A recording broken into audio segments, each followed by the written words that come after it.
آج چوتھا دن تھا۔ میں مناہل کی گود میں سر رکھے ہوئے تھا اور وہ بہت پیار سے میرے بالوں میں اپنے ہاتھ کی کنگھی کر رہی تھی۔ میں اور مناہل گزشتہ 2 دن سے دو جسم یک جہان کی عملی تصویر بنے ہوئے تھے۔ مناہل بلاشبہ بہت پیار کرنے والی بیوی ثابت ہوئی تھی، جس نے خلوص دل سے میرے ساتھ تمام عمر ساتھ ساتھ چلنے کے وعدے کیے اور ان وعدوں کو نبھانے کا عزم کیا۔ اسے اب مجھ سے کوئی جھجک نہیں رہی تھی اور ہماری کھلم کھلا ہر موضوع پہ گفتگو شنید ہو رہی تھی۔ مناہل بہت باتونی تھی، اپنے اسکول و کالج کی سہیلیوں کے قصے کہانیاں اور بیتے لمحے سنا سنا کر مجھے بہت ہنسا رہی تھی۔ اس کی معصوم باتیں کانوں کو بہت بھلی لگ رہی تھی۔ جی چاہ رہا تھا کہ وہ یوں ہی میرے کانوں میں رس گھولتی رہے اور میں سنتا رہوں۔ بات کرتے کرتے وہ چپ ہوئی تو اچانک میں نے اس کا سر جھکا کر اس کے سرخ ہونٹوں کو اپنے منہ میں بھر لیا اور چوسنے لگا۔ اس کی گرم سانسوں کی پھوار میرے چہرے سے ٹکرا کر پورے جسم میں سرایت کر رہی تھی۔ کچھ دیر یوں ہی میں نے اس کے نازک لبوں سے پھوٹتی چاشنی سمیٹتا رہا اور پھر اسے اپنے ہونٹوں کی قید سے آزاد کر دیا۔ اس نے 2 گہرے گہرے سانس لیے اور خود کو پرسکون کرنے کی کوشش کرنے لگی۔ او گاڈ غزن، آپ تو جان نکال لیتے ہیں میری، وہ ٹوٹتی سانسوں سے میرے کندھے پہ دھوپ رسید کرتے ہوئے بولی۔ اس کا سینہ دھونکنی کی طرح چل رہا تھا، نیچے ہلتی چھاتیاں ایک ہیجان خیز منظر پیش کر رہی تھیں۔ جان کیا کر دیا ایسا میں نے معصومیت سے کہا۔ بس کریں، زیادہ انجان بننے کی ضرورت نہیں ہے، وہ منہ بسورتے ہوئے بولی۔ اچانک اس کی نظر میرے ٹراؤزر پر پڑی تو بے اختیار وہ چیخ اٹھی۔ توبہ ہے آپ سے تو غزن، کتنا جلدی ایکسائٹڈ ہو جاتے ہیں۔ ابھی تو چوتھا دن ہے، میرا تو یہ حال کر دیا، ساری زندگی کا ساتھ ابھی باقی ہے تو میرا کیا بنے گا؟ وہ روحانسی ہو کر بولی۔ کیا ناشکری عورتوں کی طرح رو رہی ہو؟ تمہیں تو خوش ہونا چاہیے کہ تمہارا میاں اتنا پیار کرتا ہے تم سے کہ تمہاری ایک ادا پہ ایکسائٹڈ ہو کر پیار کے اس سمندر میں ہر وقت غوطہ زن ہونے کے لیے تیار رہتا ہے۔ میں نے شریر لہجے میں اس کی گود سے سر نکال کر سیدھا بیٹھتے ہوئے کہا، رہنے دیں، کچھ تو رحم کریں سمندر پہ۔ کیوں اس کی وسعت کو چیلنج کر کے دنیا میں اس کی ساکھ کو خراب کرنے پہ تلے ہیں؟ اگر زمانے میں اس کی گہرائی کا تھوڑا بھرم ہے وہ قائم رہنے دیں پروفیسر صاحب۔ میں جانتی ہوں سمندر اس سرکش طوفانی لہروں کا مقابلہ کرنے کی سکت نہیں رکھتا۔ وہ میری ناک پہ چٹکی کاٹ کر میٹھے لہجے میں بولی، واہ رے، میری جان تو بڑی گہری گہری باتیں کرتی ہے۔ میں نے دل سے اس کی تعریف کرتے ہوئے کہا، اب ایک پروفیسر سے پالا پڑ گیا ہے، کچھ تو پلے پڑا ہوگا نا۔ وہ اپنے لہجے میں زور دیتے ہوئے بولی، جان یہ تو کچھ بھی نہیں، جب لگاتار اس سمندر میں ڈبکیاں کھاؤ گی اور یہ سرکش طوفانی لہروں کا سامنا کرتی رہو گی تو بہت گہرا بولنے لگوں گی۔ میں نے شریر لہجے میں کہتے ہوئے اسے خود سے چپٹا لیا اور اس کی گردن پہ ہونٹ رکھ دیے۔ اس نے زور آزمائی کی مگر میری گرفت پھڑ پھڑا کر رہ گئی اور گہرے گہرے سانس چھوڑ کر خود کو میرے حوالے کر دیا۔ میں چند لمحے اس کے لبوں کی حرارت اپنے لبوں میں منتقل کرتا رہا۔ ناہل گہرے گہرے سانس لے رہی تھی، اس کا چہرے کا رنگ یک بارگی انار کے دانے کی طرح سرخ ہو گیا تھا، جیسے ابھی پھٹ کر سارا میٹھا رس چھلکا دے گا۔ اچانک ڈور بیل بجی، میں چونک گیا اور سیدھا بیٹھ گیا۔ اس وقت کسی نے گھنٹی بجا دی۔ میں نے کوفت سے سوچا، میں نے دروازہ کھولنا کا فیصلہ کیا، جو بھی ہوگا بیل بجا بجا کر چلا جائے گا۔ لیکن افسوس، دروازے پہ کھڑا موصوف خاصا ڈھیٹ قسم کا بندہ تھا۔ اس نے شاید تہیہ کر لیا تھا کہ دروازہ کھلوا کر ہی دم لے گا۔ اس نے بیل پہ ہاتھ رکھ دیا، گھنٹی مسلسل بجنے لگی۔ میرا منہ بن گیا۔ آ رہا ہوں، میں نے اونچی آواز میں کہا، تب گھنٹی بند ہو گئی۔ میں مناہل کی طرف دیکھا تو اس کی یکدم ہنسی چھوٹ گئی، وہ کھلکھلا کے ہنس پڑی۔ شکل دیکھیں اپنی غزن، وہ میرے چہرے کی طرف اشارہ کر کے بولی۔ ہاں ہاں، جاؤ شاباش، چلو بھاگو اب یہاں سے۔ وہ مجھے دھکا دیتے ہوئے بولی، علی رضا ہی ہوگا، ایسا مرغی کا دور اس کے سوا کسی کو نہیں پڑتا۔ میں نے اپنے اکلوتے دوست کا نام لیتے ہوئے دانت کچکاتے ہوئے کہا اور خود کا حلیہ ٹھیک کرنے لگا۔ اس دوران مناہل نے قمیض پہنی اور ایک بڑی سی چادر اوڑھ لی۔ میں نے دروازہ کھولا تو حسب توقع علی رضا کو براجماں پایا، جو شعلہ بار نگاہوں سے مجھے گھور رہا تھا۔ اس سے پہلے میں کچھ بولتا وہ پھٹ پڑا، اب بھی کیوں کھولا دروازہ؟ جاؤ 2 گھنٹے اور لگا لو، میں یہیں بیٹھا ہوں۔ وہ دروازے میں داخل ہوتے ہوئے مجھے شرمندہ کرتے ہوئے بولا، یار میں سو رہا تھا۔ میں نے بھی ٹھٹائی سے دروازہ بند کرتے ہوئے کہا، وہ تو لگ رہا ہے کہ کون سو رہا تھا اور کون جاگ رہا ہے۔ وہ میرے ٹراؤزر کی طرف اشارہ کرتے ہوئے بولا، بڑی گندی نظر ہے تیری۔ میں نے اسے گلا لگانا چاہا مگر وہ بخلا کر دور ہٹ گیا۔ دور دور، دفعہ دور، اس نے مجھے جھٹک کر کہا۔ اور بکھلا کر پیچھے ہٹ گیا۔ وہ آنکھیں دکھاتے ہوئے میری بینڈ کی طرف اشارہ کرتے ہوئے بولا، چل اب یہ فضول کی بکواس بند کر، کہیں تیری بھابھی سن نہ لے۔ ایک تو اچھی بھلی نیند سے جگا دیا اور اب الٹا کوتوال بن کر مجھے ڈانٹ رہا ہے۔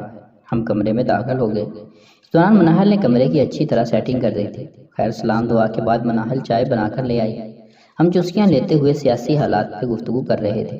باتیں کرتے کرتے علی رضا مناہل سے مخاطب ہوا، بھابھی جی آپ کے میاں سے تو بات کرنا ہی فضول ہے، کیونکہ جب خدا عقل بانٹ رہا تھا یہ موصوف کہیں اور مصروف تھے، اور ساتھ ہی مجھے مناہل سے آنکھ بچا کر واضح اشارہ بھی دے دیا کہ میں کہاں مصروف تھا۔ کمینے کوئی نہ، جب مجھے موقع ملا تو ایک ایک بات کا حساب لوں گا۔ میں نے اسے آنکھیں دکھاتے ہوئے کہا، چل چل کام کر اپنا۔ وہ بھی آنکھوں کی زبانی مجھ سے گویا رہا۔ ہی وہ کیسے بھائی صاحب؟ مناہل ہنستے ہوئے گویا ہوئی اور میری طرف مسکراتی نگاہوں سے دیکھنے لگی۔ وہ ایسے کہ انج صاحب کا شادی والے دن وعدہ تھا کہ اگلے دن یہ حضرت ڈنر میرے گھر میں تناول فرمائیں گے۔ آج چوتھا دن ہے۔ میں اور مہا اس کی بیوی گزشتہ 3 راتوں سے حضور والا کا انتظار کر کے اپنے چشم سکھا رہے ہیں کہ کب حضرت ہمارے گھر میں پدھارنے کا شرف بخش کر ہمارے دیدار شوق کی تسکین کرتے ہیں، مگر انتہائی افسوس کے ساتھ کہنا پڑ رہا ہے کہ ان کے حصے کا کھانا بھی گزشتہ 3 راتوں سے ہمیں خود ہی تناول فرمانا پڑتا ہے۔ اور تو اور جناب نے فون بھی نہیں سنا میرے کسی میسج کا رپلائی دینا بھی گوارا نہیں کیا۔ علی کا چنگھارنا بولتا ہوا بولا۔ مناہل نے خفگی سے میری طرف نگاہیں ترچھی کر کے دیکھا۔ میں نے غور سے اس کی آنکھوں کی گہرائیوں کو ماپا۔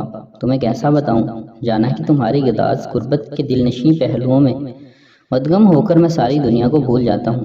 میں نے آنکھوں کی زبانی کہا تو وہ سر جھکا گئی۔ یار آپ کی بھابھی کے ماموں کے ہاں دعوت تھی تو 2 دن وہیں لگ گئے۔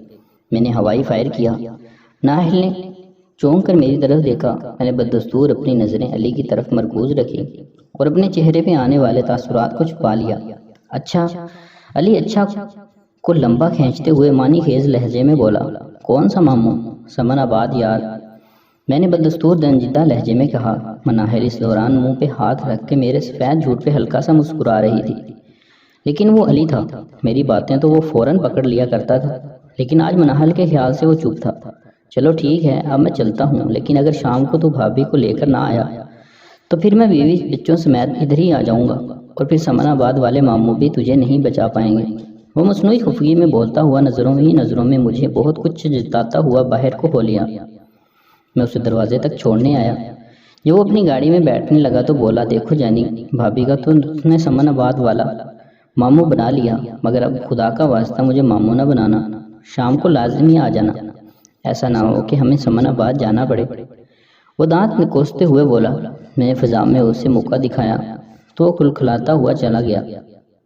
میں دروازہ بند کر کے گیا اور کمرے میں پہنچ گیا۔ ناہل کمرے کی مزید صفائی ستھرائی میں مصروف تھی۔ میں نے پیچھے جا کر اسے دبوچ لیا اور ہم پھر سے ہواؤں میں اڑنے لگے۔ شام کو ہم بہت سارے تحائف کے ساتھ لدے پھردے ماڈل ٹاؤن میں علی رضا کی عالی شان کوٹھی پر پہنچے۔ علی رضا اور مہا بھابھی نے بنفس نفیس ہمارا استقبال کیا۔ علی پرتپاک انداز میں میرے گلے لگا۔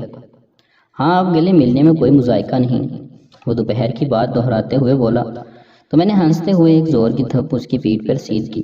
وہ کمینے کتنا بھاری ہاتھ ہے تیرا، وہ ایکٹنگ کرتے ہوئے اپنی بیٹ سہلاتے ہوئے بولا۔